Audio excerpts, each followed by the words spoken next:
ગુજરાત રાજ્યમાં લગ્ન નોંધણી અધિનિયમ જે છે એ અંતર્ગત દરેક લગ્નની નોંધણી કરવી આવશ્યક અને ફરજિયાત છે.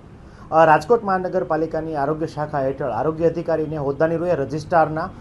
પાવર છે ડેડિકેટેડ કરવામાં આવેલા છે. અનુસંધાને જોવા જઈએ તો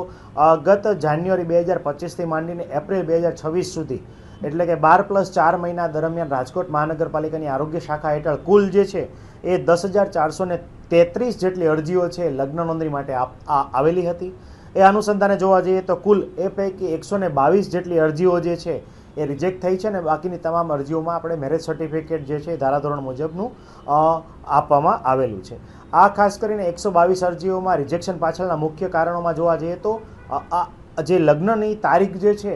લગ્નના દિવસે વર અને વધુની ઉંમરમાં ખાસ કરીને વરની ઉંમર 21 વર્ષ કરતાં ઓછી અને વધુની ઉંમર જે છે 18 વર્ષ કરતાં ઓછી હોય એવું પ્રાથમિક દ્રષ્ટિએ માલુમ પડેલ છે. મોટાભાગના જોવા જઈએ કિસ્સાઓમાં તો આ લગ્ન જે છે એ ઘણા બધા સમય પૂર્વે થયેલા હોય અને ખાસ કરીને જ્યારે વ્યક્તિને પોતાના મેરેજ રજિસ્ટ્રેશન સર્ટિફિકેટની જરૂરિયાત ઊભી થાય ત્યારે વ્યક્તિ જે છે પોતાના રજિસ્ટ્રેશન માટે અત્રેની કચેરી ખાતે આવતા હોય છે, પરંતુ અનાયાસે અથવા અજાણથી